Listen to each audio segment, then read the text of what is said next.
శ్రీ సాయినాథాయ నమః. సాయి సచ్చరిత్రము 8వ అధ్యాయం.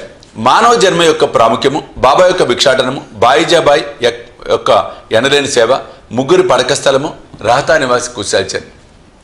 మానవ జన్మ యొక్క ప్రాముఖ్యము. ఈ అద్భుత విశ్వమందు భగవంతుడు కోటాను కోట్ల జీవులను సృష్టించి ఉన్నాడు. దేవ, యక్ష, గంధర్వాదులు, జంతు కీటాదులు, మనుష్యులు మొదలగు వారిని సృష్టించెను. స్వర్గము, నరకము, భూమి, మహాసముద్రము, ఆకాశమునందు నివసించి జీవకోటి అంతయు సృష్టించెను. వీరిలో ఎవరి పుణ్యం ఎక్కువగునో వారు స్వర్గమునకు పోయి వారి పుణ్యఫలమును అనుభవించిన పిమ్మట త్రోసివేయబడుదురు. ఎవరి పాపం ఎక్కువగునో వారు నరకమునకు పోవుదురు. అచట వారు పాపములకు తగినట్లు బాధలు పొందెదరు.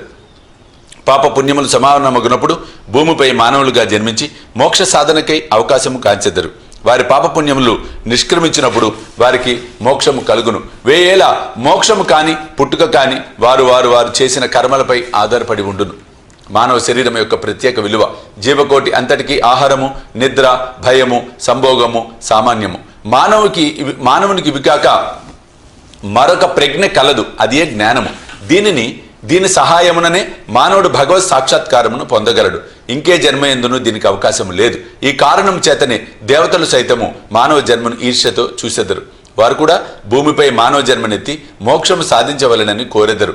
కొంతమంది మానవ జన్మము చాలా నీచమైనదనియు, చీము, రక్తము, మలములతో నిండి ఉండుననియు, తుదకు శిథిలమై రోగమునకు మరణమునకు కారణమగునని అనెదరు.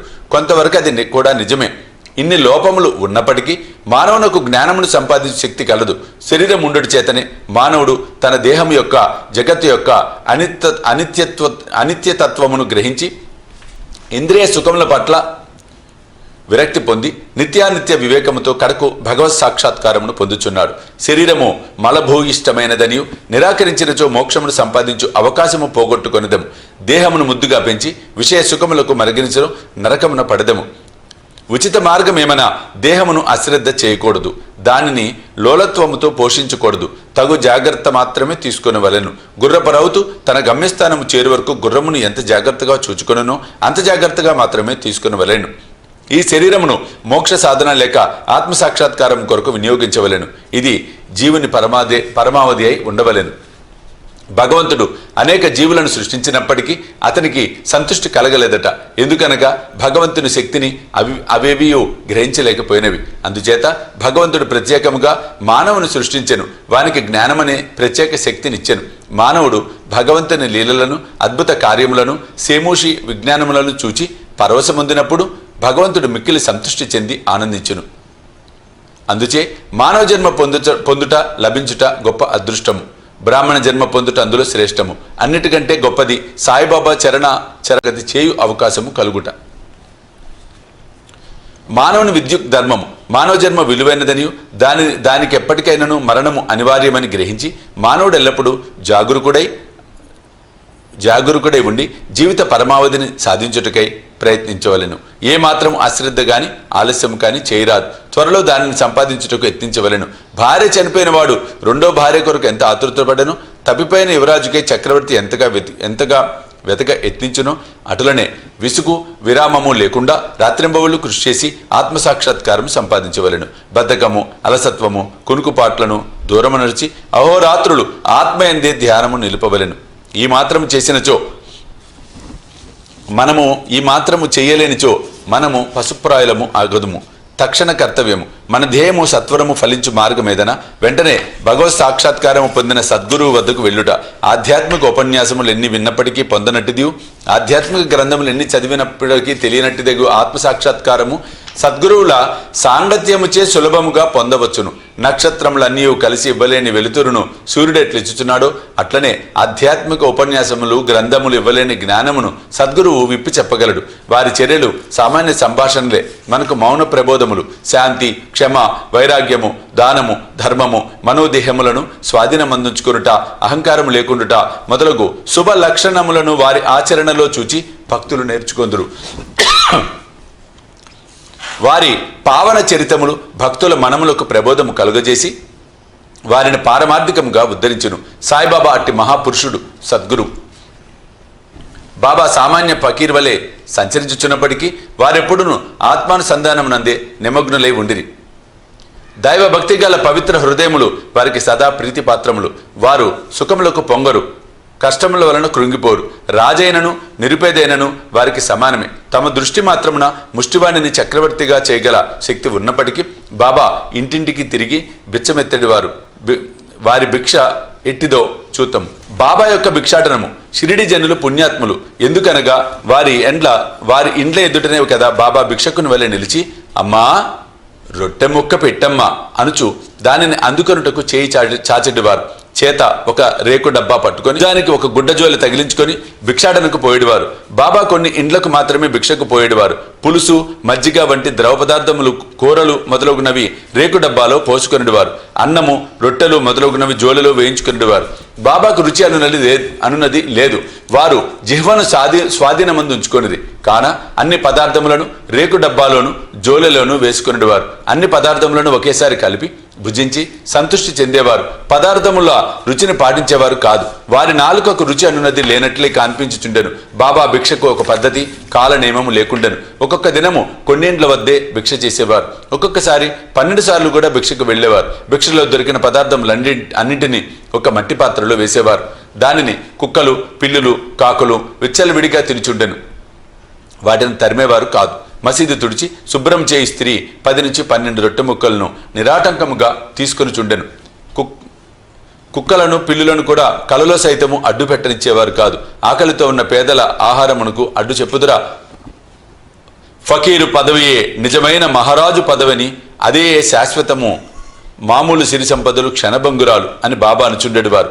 ఈ పావన చరితుని జీవితము వంటి జీవితమే కదా మిగుల ధన్యమైనది. మొదటి షిరిడి ప్రజలు బాబాను పిచ్చి ఫకీరుగా భావించి అటులనే పిలిచేవారు. భోజనోపాధికే, రొట్టె ముక్కలకే గ్రామంలో భిక్షనెత్తి పొట్టపోసుకున్నాడు పేద ఫకీర్ను ఎవరు పేద ఫకీరన్నా ఎవరికి గౌరవం ఉండేది కాదు. కానీ ఈ ఫకీర్ పరమ విశాల హృదయుడు, ఉదారుడు, ధనాపేక్ష లేశమాత్రం లేని నిరాసక్తుడు. బాహ్య దృష్టికి వారు చంచలునుగాను స్థిరత్వం లేనివారుగాను కనిపించినను వారిలోన స్థిరచిత్తులు, వారి చర్యలు అంతుబట్టనివి. ఆ కుగ్రామంలో కూడా బాబాను ఒక గొప్ప మహాత్మునిగా గుర్తించి సేవించిన ధన్యజీవులు కొద్దిమంది కలరు. అట్టివారిలో ఒకరి వృత్తాంతం ఇక్కడ చెప్పబోచున్నాను. బాయిజబాయ్ యొక్క అనలేని సేవ. తాత్యా కొత్తపాటిల్ తల్లి పేరు బాయిజబాయ్. ఆమె ప్రతిరోజు మధ్యాహ్నం తలపై ఒక గంపలో రొట్టె కూర పెట్టుకొని సమీపమునున్న చిట్టడవిలో ముండ్ల పొదలు లెక్క చేయక క్రోసుల దూరము నడిచి ఆత్మధ్యానంలో నిశ్చలముగా ఎక్కడో కూర్చొని ఉన్న బాబాను వెతికి పట్టుకొని భోజనము పెట్టుచుండెను. బాబాకు సాష్టాంగ నమస్కారం చేసి వారి ఎదుట విస్తరి వేసి తాను తెచ్చిన రొట్టె కూర మొదలగు భోజన పదార్థములను వడ్డించి కొసరి వాటిని బాబాచే తినిపించుచుండెను. భక్తి విశ్వాసములు అద్భుతమైనవి. ఎనలేని ఆమె సేవను బాబా చివరి వరకు మరవలేదు. ఆమె సేవకు తగినట్లుగా ఆమె పుత్రుడకు తాత్యాకు పాటిల్ను ఎంతో ఆదరించి ఉద్ధరించెను. ఆ తల్లి కొడుకులకు బాబా సాక్షాత్ భగవంతుడనే విశ్వాసం ఉండను. కొన్ని సంవత్సరముల తదుపరి బాబా అడవులకు పోవుటకు మాని మసీదులోనే కూర్చుండి భోజనం చేయసాగిరి. అప్పటి నుండి పొలములో తిరిగి బాబాను వెతికి పట్టుకొను శ్రమ బాయిజాబాయికి తప్పినది. ముగ్గురి పడక స్థలము. ఎవరు హృదయమందు సదా వాసుదేవుడు వసించుచుండునో అట్టి మహాత్ములు ధన్యులు. అట్టి మహాత్ముల సాంగత్యం లభించిన భక్తులు గొప్ప అదృష్టవంతులు. తాత్యా కొత్తే పాటిల్, మహల్సాపతి ఇద్దరు అట్టి అదృష్టశాలురు. బాబా వారిరువురిని సమానంగా ప్రేమించేవారు. బాబా వారిరువురితో కలిసి మసీదులో తమ తలలను తూర్పు, పడమర, ఉత్తరముల వైపు చేసి మధ్యలో ఒకరి కాళ్ళు ఒకరికి తగులునట్లుగా పడుకునేవారు. పక్కలు పరుచుకొని వానిపై చెతికిలబడి సగం రేయి వరకు ఏవేవో సంగతులు ముచ్చరించుకునేవారు. అందులో ఎవరైనను నిద్ర వచ్చుచున్నట్లుగా కనిపించినా తక్కిన వారు మేలుకొల్పుచుండేవారు. తాత్య పండుకొని గుర్రు పెట్టినచో బాబా వానిని అటు ఇటు ఊపి వాని శిరస్సును గట్టిగా నొక్కుచుండెను. బాబా ఒక్కోసారి మహల్సాపతిని అక్కును చేర్చుకొని అతని కాలు నొక్కి వీపు తోమిడివారు. ఈ విధముగా 14 సంవత్సరములు తాత్య తన తల్లిదండ్రులను విడిచి బాబాపై ప్రేమచే మసీదులో పండుకొనెను. అవి మరపురాని మధుర దినములు. బాబా ప్రేమానురాగములు కొలువరానివి. వారి అనుగ్రహం ఇంతని చెప్పుటకు అలవి కానిది. తండ్రి మరణించిన పిమ్మట తాత్య గృహ బాధ్యతలను స్వీకరించి ఇంటిలోనే నిద్రించుట ప్రారంభించెను. రాతా నివాసి కుశాల్చంద్ షిరిడిలో గణపతిరావు కొత్తే పాటిల్ను బాబా ఎంత ప్రేమాభిమానములతో చూచెడివారో అంత ప్రేమ ఆదరములతోనే రాతా నివాసికు చంద్రబాను సేటు మార్వడిని చూచుచుండిరి.